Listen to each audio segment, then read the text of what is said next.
আপনি আছেন অটোয়াতে কুক হিসেবে ১ বছর ধরে। হ্যাঁ হ্যাঁ হ্যাঁ, 1 বছরের উপরে হয়ে গেছে, 1 বছর 1 মাস হয়ে গেছে। অটোয়া আমার কোথায়? ইসিএ করা শেষ, আবার আপনার এক্সপিরিয়েন্স হয়ে গেছে, মানে ওয়ার্ক টাইম সবকিছু রেডি আছে। আচ্ছা আচ্ছা, অটোয়া কোথায়?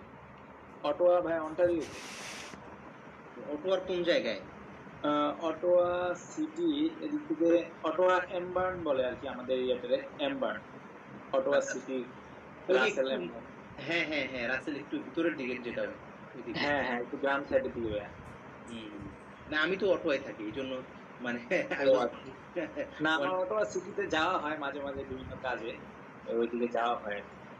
আপনি তো তাহলে চিনেন মোটামুটি, রাসেল টাসেলের দিকে আমি চিনেন চিনবো তাই না, না? আমি তো ওখানকার স্থানীয় লোক, আমি না চিনলে না, আমি ভাবছি আমি নতুন তো, আসলে আমি বুঝি নাই যে আপনি আসলে হয়তো চিনবেন। আমি ওখানকার আহ, বাড়িওয়ালা, আমি যদি না চিনি তাহলে চিনবে কে? ভাই একটু আমি যদি সাজেশন দিতেন ভাইয়া, এখন কি করবো আসলে বুঝতেছি না, বুঝছেন? মানে এদিকে আবার শুনি পিআর এর কোনো ইয়া নাই, অপশন নাই। আবার শুনতে, আবার আমার এক বড় ভাই আসছে, আমার 1 বছর আগে আসছে, উনিও সেম আমার মতো আমার সাথে কাজ করে। উনিও বাংলাদেশ থেকে আসছে, উনি আবার এই আপনার ইয়ের জন্য, এক্সটেনশনের জন্য অ্যাপ্লাই করছে, বুঝছেন? এখন ওনারও আবার খবর নেই। এখন আবার উনিও ভয় আছে যে এক্সটেনশন যদি অ্যাপ্রুভ না হয় আবার দেশে চলে যাওয়া এক্সটেনশন লাগে কিনা। অ্যাপ্রুভ হবে, এক্সটেনশন অ্যাপ্রুভ না হওয়ার, ওরা তো যেহেতু এটা ক্লোজ ওয়ার্ক পারমিট, ওকে, সো হুম। ক্লোজ ওয়ার্ক পারমিটে এটা এক্সটেনশন অ্যাপ্রুভ হবে, এটা লাগবে। এখন আর আইএলটিএস টাইলস দিয়ে কি রেডি?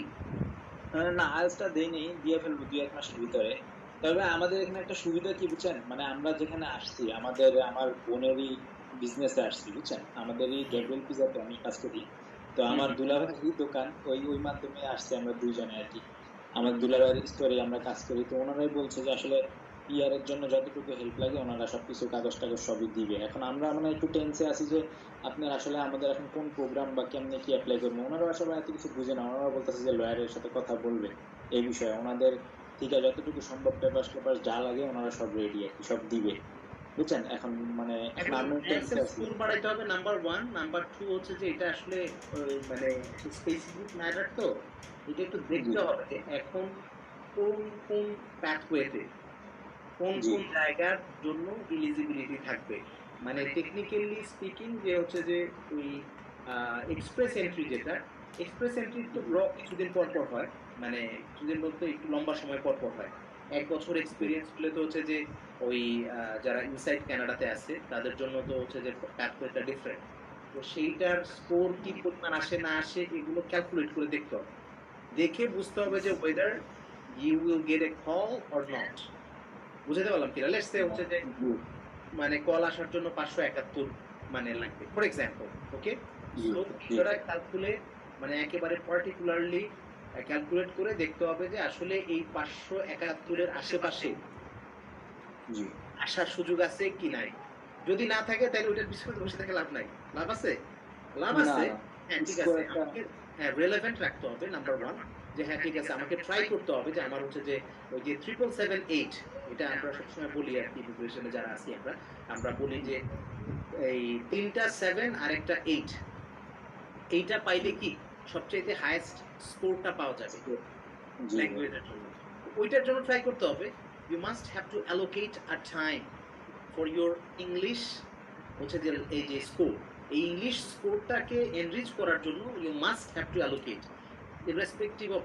আমি বলি এখানে আমি যদি 8 ঘন্টার জায়গায় যদি আমি 6 ঘন্টাও কাজ করি, বাকি 6 ঘন্টা যদি আমি শুধু পড়ালেখা করি, আমি আইএলটিএস বা অন্যান্য পড়ালেখা করি, পড়ালেখা করে যদি আমার স্কোর যদি আপ করি, তাইলে আমি কাজ করার জন্য তো 24 ঘন্টা সময় পাবো পিয়ার পাওয়ার পর। কিন্তু জি আমি এখন টাকা পয়সার জন্য আমি ব্যস্ত হয়ে গেলাম। আমি চিন্তা করলাম যে না ঠিক আছে, আসলে তো বাংলাদেশে আমার, কারণ কানাডায় যাওয়ার আগে সবাই প্রচন্ড রকম ধনী, আর ভাই ঠিক আছে ভাই সমস্যা নাই, 20 লাখ 50 লাখ যা লাগে ভাই সব খরচ করবো। অ্যাজ সুন অ্যাজ কেউ কানাডাতে পা রাখছে তার চাইতে গরিব পৃথিবীতে আর নাই কেউ। জি তার জি ভাই, দেশের এটাই সমস্যা, দেখতে।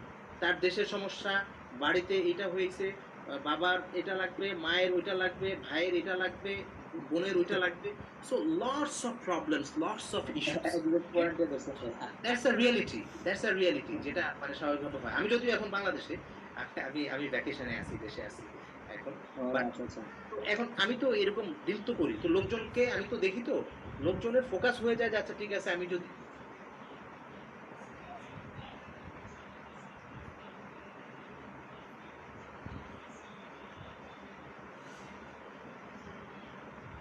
এই তোমাদের সাউন্ডটা কমাও, দরজাটা লাগাই দাও।